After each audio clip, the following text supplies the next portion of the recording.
پہلے تو ٹہلتا رہا، پھر کچن کی ترپال کے نیچے سونے کی کوشش کی، وہاں سردی بہت تھی، پھر ایک پتھر پر بیٹھا رہا۔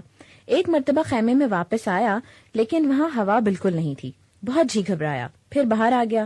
میری سمجھ میں نہیں آ رہا تھا کہ مجھے کیا ہو گیا ہے، ویسے کچھ ہوا ضرور تھا۔ دن نکلنے کا انتظار کرتا رہا اور آخر کار ایک پتھر سے ٹیک لگا کر سو گیا، صرف شلوار قمیض میں، ننگے پاؤں اور سویٹرز کے بغیر۔ ہاں جی، میں نے خالد کی جانب غور سے دیکھا، اس کے چہرے پر تذبذب تھا، وہ جانتا نہیں تھا کہ اسے کیا کرنا چاہیے یا اس کے ساتھ کیا ہونے والا ہے، اور اس کے چہرے پر اپنی زندگی کے کھو جانے کا مدھوم سا خدشہ بھی تھا۔ وہ بہرحال تندرست نہیں تھا۔ عامر اور ڈاکٹر صاحب بھی آ گئے، ہم تینوں نے پوری صورتحال کی وضاحت کی اور آخری فیصلہ خالد پر چھوڑ دیا۔ خالد نے ہم تینوں کے چہروں کو باری باری دیکھا، جیسے ان پر لکھا ہوا کچھ پڑھنا چاہتا ہو کہ وہ فیصلہ کرے، لیکن وہاں اسے فکر مندی کے علاوہ کچھ دکھائی نہ دیا۔